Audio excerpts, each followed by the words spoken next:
Ce show dédié pour le Refoua Shema de Rivka Bat Rachel Efrat. On m'a envoyé un mail me demandant qu'est-ce que je pensais de ce mail. Alors je vous le lis, il est un peu long, mais ça vaut la peine d'écouter. Mes chers amis, je vous envoie ce message car pas tout le monde ne suit les informations en hébreu et fait partie du groupe d'informations très précis israélien.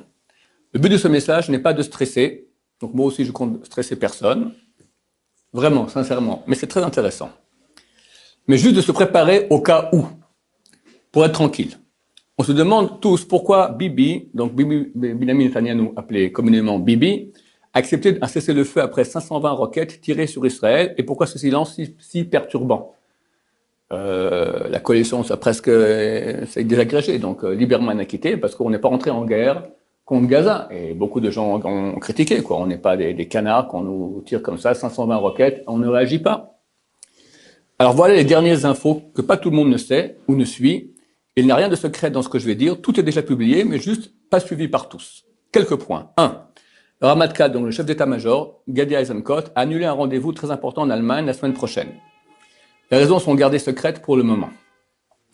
Ce mail date il y a au moins une semaine, donc faut tout, quand je dirais il ira 2 jours, une semaine, faut tout comprendre, ça date déjà il y a une semaine. Et quand ça sera publié, ça sera au moins encore 2 jours plus tard, peut-être encore aujourd'hui, je ne sais pas, on verra. 2. La construction de la barrière souterraine à la frontière de Gaza termine la semaine prochaine. Le Hamas ne pourra donc plus entrer en Israël via des tunnels. 3. Les porte-avions américains et autres navires de guerre sont arrivés au début de semaine en Israël pour, le dit ouvertement Trump, protéger Israël contre le Hezbollah et l'Iran. 4. Les avions n'arrêtent pas de simuler ces derniers jours des attaques dans le ciel libanais et gazaoui. 5. Une nouvelle unité de commando de Tsahal, entraînée à combattre spécialement sur le front nord, vient de terminer sa formation et a reçu la visite de Bibi il y a 2 jours. 6. Bibi a demandé hier à rencontrer les anciens chefs d'état-major et ministres de la Défense tels que Benny Gantz, Shaul Mofaz, Amir Peretz, Gabi Ashkenazi, pour des raisons sécuritaires, point de suspension. 7. Bibi a voyagé à Oman le 26 octobre dernier dans le but d'améliorer encore plus leurs relations et bien sûr parler de l'Iran. Il faut préciser que Oman est la frontière proche avec Iran. 8. Bien que le prince héritier d'Arabie Saoudite soit accusé de meurtre, Trump et Bibi le défendent car il reste un point stratégique contre l'Iran et dans tout le Moyen-Orient. 9. L'Iran a rencontré les chefs du Hezbollah et du Hamas à Beyrouth il y a 2 jours et leur a dit qu'Israël est plus faible que jamais et est arrivé le moment de le frapper. 10. Le Hezbollah change la cachette de ses missiles en vue d'une attaque imminente d'Israël contre ses sites. 11. L'Iran envoie des avions pleins de missiles directement au Liban depuis aujourd'hui. 12. L'Iran a réussi à fournir des missiles au Hamas à Gaza. Tsahal ignore comment. Tous ces points que je viens de citer ne sont malheureusement pas les seuls. Et je vais rajouter quelques points qui n'existaient pas encore à l'époque. D'accord, l'attaque sur une quinzaine de sites iraniens en Syrie par des missiles sol-sol. On accuse Israël, c'est pas clair que c'est Israël qui ait fait cette attaque. Il semblerait que c'est la coalition qui ont dit qu'ils ont attaqué le Daesh. Je me même discute avec quelqu'un, il me dit mais non, c'est le Daesh. Je réfléchis un peu, mais ils ont attaqué au sud de Damas, près de l'aéroport. Là-bas, c'est pas Daesh. D'accord, les points qui ont été touchés, ce sont des points stratégiques iraniens et Hezbollah. C'est quoi la coalition? La coalition, l'Amérique, la France, tout l'Occident qui veulent attaquer l'Iran. D'accord? Donc il y a déjà une attaque, on est déjà rentré en guerre. Alors il n'y a pas encore de réaction, mais les choses vont aller très vite.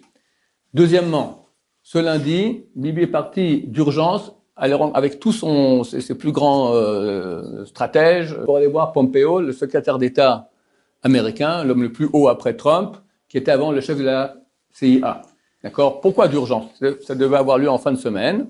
Alors, parce qu'il y aura l'enterrement de Bush. Bush qui est décédé, donc il y a l'enterrement. Mais moi, je dis alors, faites-le la semaine prochaine. Pourquoi faire plus tôt? Pourquoi avec d'urgence? Il semblerait qu'il y a une chose qui urge, qui va dans le sens de tout ce qu'on voit ici. Aujourd'hui, on a entendu donc l'attaque des tunnels. On savait, mais personne ne faisait rien pour le moment. Plusieurs tunnels que le Hezbollah a creusés pour pénétrer depuis le nord jusqu'en Israël. Jusqu'à maintenant, c'est toujours du sud. Là, c'est du nord. Le Hezbollah, pour rentrer en Israël, ont été explosés. Ça veut dire qu'Israël savait qu'il y avait ces tunnels, a laissé pour le dernier moment, comme ça, pour pas qu'ils aient le temps d'en creuser d'autres. Alors, je lis la suite de ce mail. Je suis en rien responsable de ce qu'il écrit. Ça, comme je transmets, après, on va commenter. Tous ces points que je viens de citer ne sont pas malheureusement les seuls. Israël se prépare à un conflit sur plusieurs fronts. Nos ennemis font de même. Les ministres, ainsi que la défense passive, Pikoda Oref, donc le centre de la défense des civils, donc pas sur le front, nous envoient des messages disant que cette prochaine guerre sera un vrai défi pour Israël. Le problème est que tout le monde se prépare, mais ce sont nous, les civils, qui seront les premiers visés, parce que Hezbollah a 150 000 missiles, ils le disent sans cesse, Tel Aviv et Haïfa, ils le disent. Et Jérusalem aussi a été visée par des missiles qui sont venus de Gaza, donc pas cette guerre, mais la guerre d'avant. On a même vu ici comme ça, comment des missiles étaient explosés, les gens sortaient dehors, on avait aux abris, tout le monde sortait dehors pour prendre des photos, d'accord. Bon, c'est... Quoi qu'il en soit, il est clair que Jérusalem aussi est visée. N'attendez pas la dernière minute. Prenez 1 heure de votre temps, ça c'est son conseil à lui, et nous on va aussi nous donner nos conseils à nous. Prenez 1 heure de votre temps et préparez votre mamad. Mamad, c'est la chambre forte, la chambre blindée. Dans tous les bâtiments modernes en Israël, il y a une chambre qui est blindée. Donc, prenez 1 heure de votre temps, préparez votre mamad, votre chambre forte, en y mettant quelques petites choses qui serviront. Au pire des cas, s'il se passe rien, amen, ce sera que des courses en plus à la maison. Donc, achetez des packs d'eau, des conserves, du thon, des paquets fermés qui se conservent, chips, gâteaux, des cornflakes, et même des aliments qui se conservent bien, comme le riz, les pâtes. Si vous avez un ordinateur portable ou une radio, c'est bien pour rester informé. Une lampe avec pile, trousse de secours, un extincteur, vos papiers importants comme le passeport et tout la carte d'identité. Fin du mail que j'ai reçu. C'est pour ça qu'il n'attaque pas Gaza, c'est parce que... Ma réponse est la suivante. Il est clair.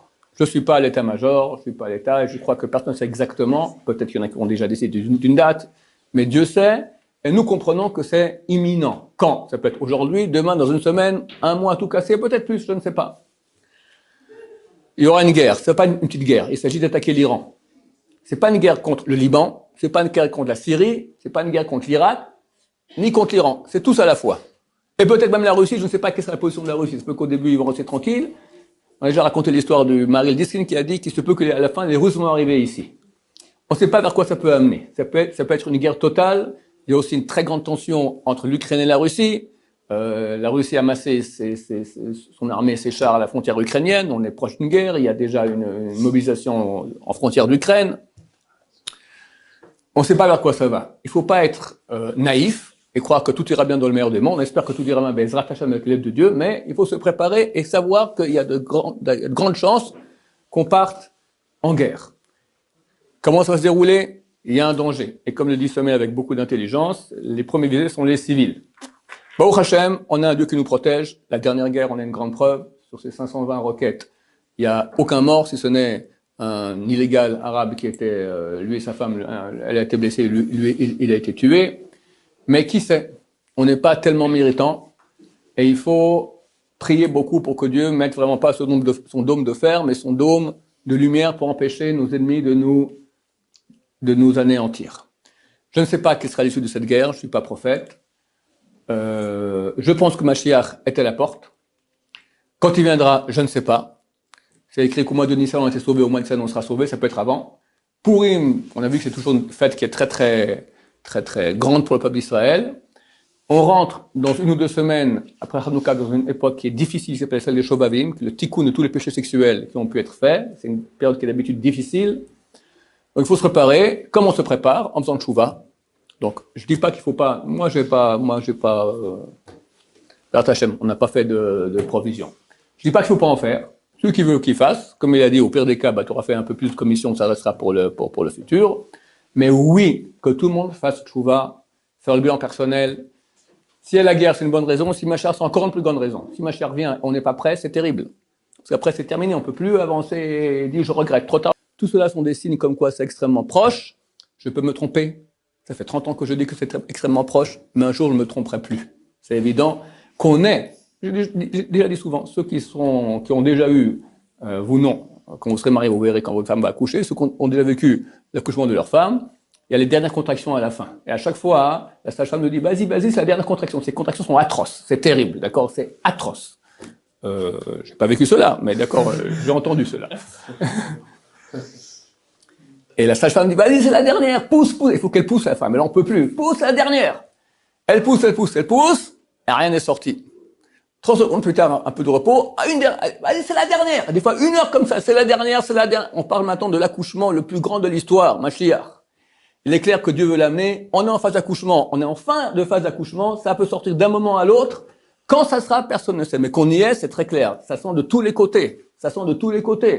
D'accord, Trump, il veut détruire l'Iran, Bibi aussi, l'Iran se prépare, ils ont fait encore un tir balistique, après ce mail, encore un tir balistique, Trump a accusé, avec Poutine, il n'a pas voulu parler au G20, d'accord, donc il y a une tension énorme et tout le monde comprend que tout le monde se prépare. Quand ça aura lieu, je ne sais pas, nous on doit aussi se préparer, et la meilleure préparation, avoir confiance en Hachem, se rapprocher de lui. Il est écrit qu'à la fin des temps, Dieu va régler tous les comptes contre tous nos ennemis, et voudront se venger de nous. Alors c'est écrit, va Hachem Shochel Metzion, c'est le dernier verset de la prophétie de Yoël, Dieu demeure à Sion, il va mettre son dôme de Shrena et nous protégera. Quand et à quel prix, je ne sais pas. J'espère que ce sera tout de suite et sans qu'on ait à payer aucun prix. Nos frères de l'étranger, nous les encourageons beaucoup à venir en Israël, parce que c'est ici que ça se passe. Ceux qui ne peuvent pas, alors qu'ils se rapprochent d'Hachem, il sera sauvé aussi là-bas. Baruch Adonai, l'olam, amen, va amen.